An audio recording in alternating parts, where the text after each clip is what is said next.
Madame la Présidente, Madame la Ministre, mes chers collègues, ce débat touche aux convictions intimes de chacun. Il doit donc avoir lieu dans la sérénité, sans affrontement stéréotypé, sans antagonisme artificiel. Sur de telles questions, personne ne détient seul la vérité. Chacun doit la rechercher avec mesure, scrupule et écoute d'autrui. L'enjeu, c'est la médecine régénératrice, ce sont les thérapies cellulaires qui visent à remplacer des cellules déficientes ou en nombre insuffisant.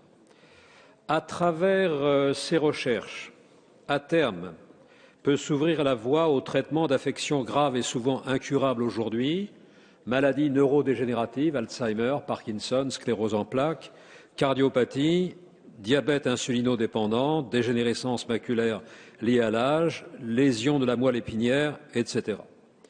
Début 2002, alors ministre de la Recherche du gouvernement Jospin, j'avais présenté à l'Assemblée nationale, avec l'accord du Comité consultatif national d'éthique, un nouveau projet de loi de bioéthique qui autorisait notamment les recherches sur les cellules souches embryonnaires en les accompagnant d'un strict dispositif d'encadrement.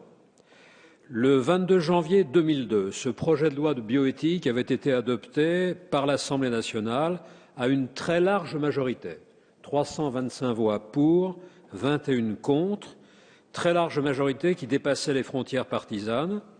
Ainsi, des élus UDF comme M. Borloo et 51 députés RPR avaient voté en sa faveur, dont MM. Sarkozy, Fillon, Juppé, Accoyer, Christian Jacob. Cependant, après l'élection présidentielle de mai 2002, le nouveau gouvernement a profondément modifié ce projet de loi. Résultat, alors que le texte voté par les députés en janvier 2002 posait en principe l'autorisation des recherches sur les cellules embryonnaires, celui promulgué le 6 août 2004 retient la position contraire. Il prohibe ces recherches en admettant seulement qu'elles soient menées à titre exceptionnel et par dérogation.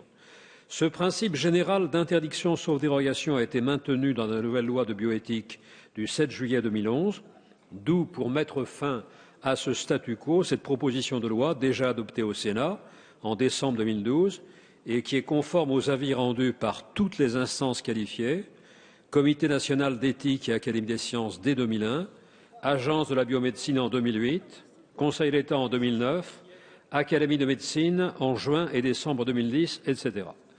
Tout comme le projet de loi présenté en janvier 2002 au nom du gouvernement Jospin, cette proposition de loi pose en principe l'autorisation des recherches sur les cellules souches embryonnaires, car les nouvelles cellules iPS du professeur Yamanaka, cellules adultes reprogrammées, cellules adultes reprogrammées, paraissent ne pas présenter le même potentiel thérapeutique et leur processus de reprogrammation pourrait induire un risque oncogène. Ce texte remplace donc l'actuel régime d'interdiction sauf dérogation par un régime d'autorisation encadrée, consentement écrit préalable du couple concerné, autorisation des protocoles de recherche par l'Agence de la biomédecine, vérification de la pertinence scientifique de la recherche, de sa finalité médicale, de son respect des règles éthiques et de l'impossibilité de la mener sans recourir à des cellules souches embryonnaires. L'objectif est donc de mettre fin à la législation ambiguë et contradictoire d'aujourd'hui, qui est source d'incertitudes juridiques et de recours contentieux, d'associations. Nos chercheurs ne peuvent rester ainsi entravés, voire stigmatisés, alors que ces recherches sont menées activement dans la plupart des pays européens, dont la Grande-Bretagne, qui l'autorise depuis 1990, et par ailleurs les États-Unis, le Japon et beaucoup d'autres.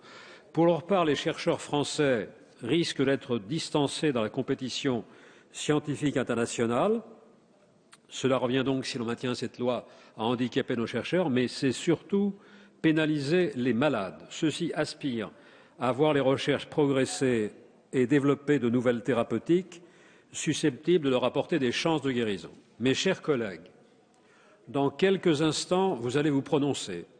Au moment de voter, je vous demande de penser à ceux de nos concitoyens malades qui attendent, qui espèrent des thérapies nouvelles. Pensez aux 1 300 000 malvoyants qui sont atteints par une dégénérescence de la rétine. Pensez aux 850 000 personnes qui sont frappées par la maladie d'Alzheimer. Pensez aux nombreuses victimes d'affections cardiaques et à tant d'autres.